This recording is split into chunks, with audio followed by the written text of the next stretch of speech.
और इस वक्त बड़ी खबर, होली के बाद यूपी कैबिनेट विस्तार, संगठन में बदलाव संभव। मार्च में सरकार और संगठन में हो सकता है बड़ा फेरबदल। बीजेपी के कई जिलों को मिल सकते हैं नए जिलाध्यक्ष। विधानसभा चुनाव 2027 को लेकर रणनीतिक बदलाव। पश्चिमी यूपी की सरकार में बढ़ सकती है भागीदारी। भूपेंद्र चौधरी को कैबिनेट मंत्री बनाए जाने की अटकलें।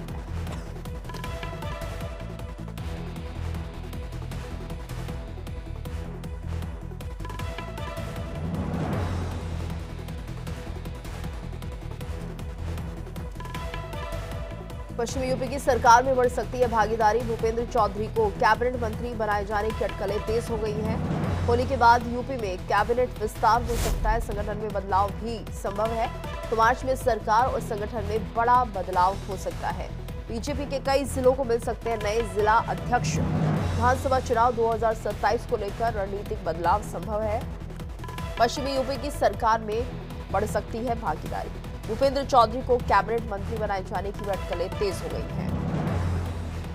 बीजेपी के कई जिलों में मिल सकते हैं नए जिला अध्यक्ष। विधानसभा चुनाव 2027 को लेकर रणनीतिक बदलाव किया गया है।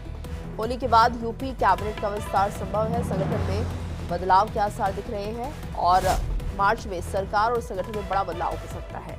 और ज्यादा जानकारी के लिए बात करेंगे संवाददाता अखंड प्रताप शाही से। अखंड, क्या जानकारी, कैबिनेट में क्या बड़ा बदलाव देखने को मिल सकता है होली के बाद?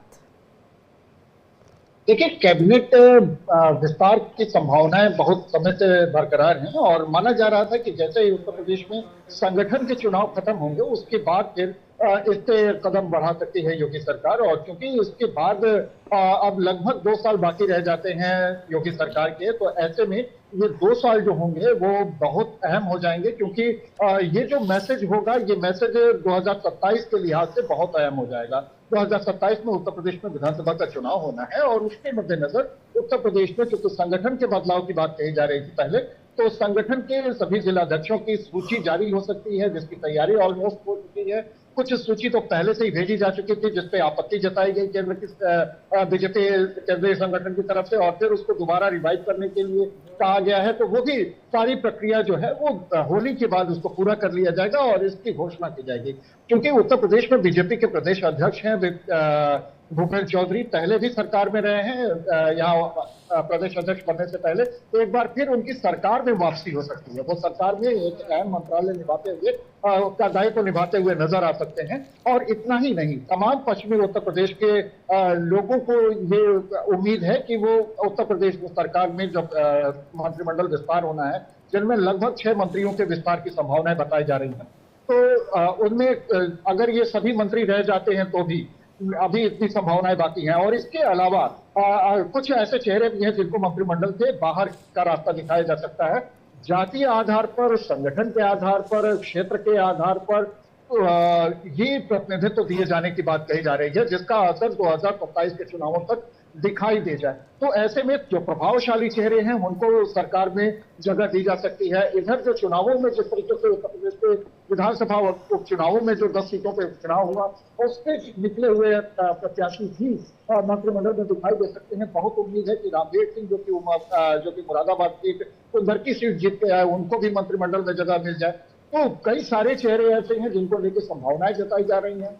जातीय आधार पर बीजेपी अपने आप को जमीन तैयार कर रही है 2027 के लिहाज से, तो इसलिए ये जो संगठन का विस्तार है और सरकार का विस्तार है, इन दोनों में मंत्रिमंडल का विस्तार, इन दोनों की संभावनाएं साथ साथ चल रही हैं। होली के बाद इन्हें आकार मिलने की उम्मीद की जा रही है। बिल्कुल अखंड, और पार्टी का फोकस जातीय और क्षेत्रीय गुणागणित को साधने पर है, क्योंकि आने वाले समय में चुनाव होने हैं, तो ऐसे में एक बड़ा प्रभाव चुनाव पर भी पड़ता हुआ दिखाई देगा। बिल्कुल बिल्कुल, और जिस तरीके से इसका प्रभाव पड़ना है, क्योंकि अभी बीजेपी को जो फायदा मिला है वो जो कि सरकार की जो नीतियां हैं, जिस तरीके से चुनाव प्रबंधन किया गया संगठन का, उसके चलते सफलता मिली।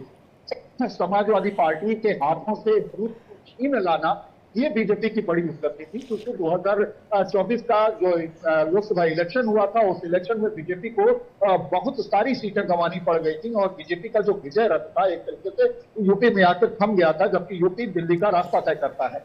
तो ऐसी स्थितियां जो बनी थी उसको लेके जब योगी सरकार को, खुद मुख्यमंत्री योगी आदित्यनाथ को खुली छूट दी गई, उन्हें संगठन में प्रत्याशी चयन तक में उनको शामिल किया गया और उनकी राय ली गई, उनकी हर एक रणनीति को फॉलो किया गया, तो उसका नतीजा सुखद रहा।